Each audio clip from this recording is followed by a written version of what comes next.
Hello everyone, I'm here to discuss about simple regression. And before we start, I am Michael G. Tapales and welcome to my presentation. Simple regression. Here's the table of contents. What is simple regression? When is simple regression used? How do you use simple regression?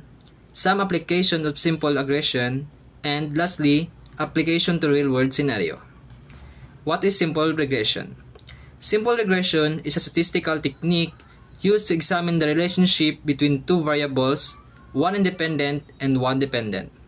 It seeks to establish a linear connection between them, typically represented by a straight line equation. The independent variable x is used to predict or explain the dependent variable y. So, when is simple regression used? Simple regression is used when you want to examine or predict relationship between two variables, one independent and one dependent. It's used for number 1, predict the value of y based on x. Second, trend analysis, to study patterns over time. Third, understanding relationships, to understand how x affects y. Quantifying impact, to measure how changes in x affects y. And lastly, exploratory analysis, to explore data and identify potential relationships.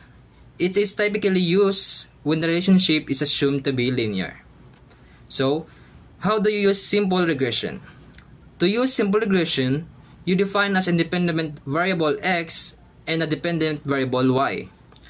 The model fits a linear equation y equals b0 plus b1 times x, where b0 is intercepted by b1 in the slope. The model is trained using data to estimate these parameters using methods like least squares.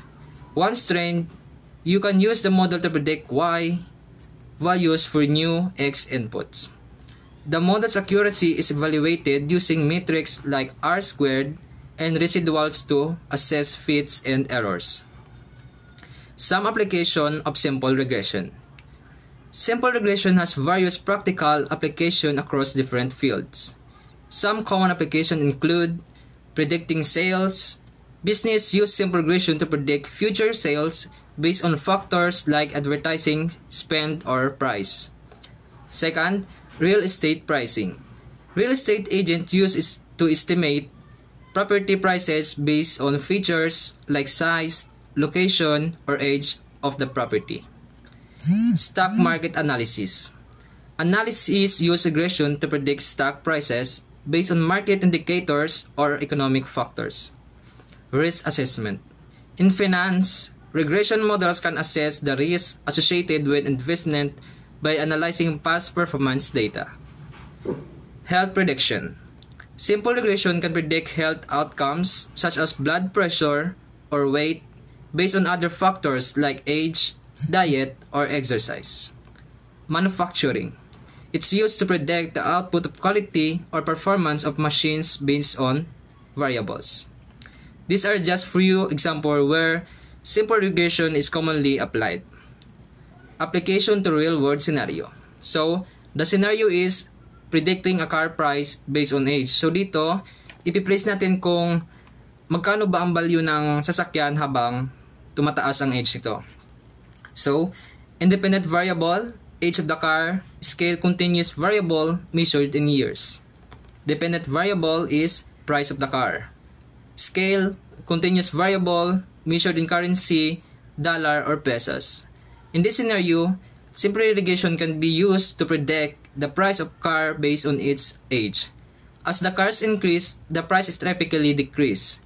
By collecting data on used car prices and their prospective ages, a regression model can estimate the price of car based on its age. This helps a dealership's buyer and seller make informed discussion.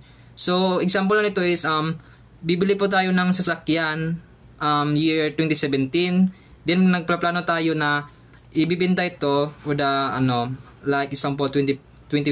So, habang tumataas ang age, ang value ng car ay bumababa rin. So, that's all. Thank you.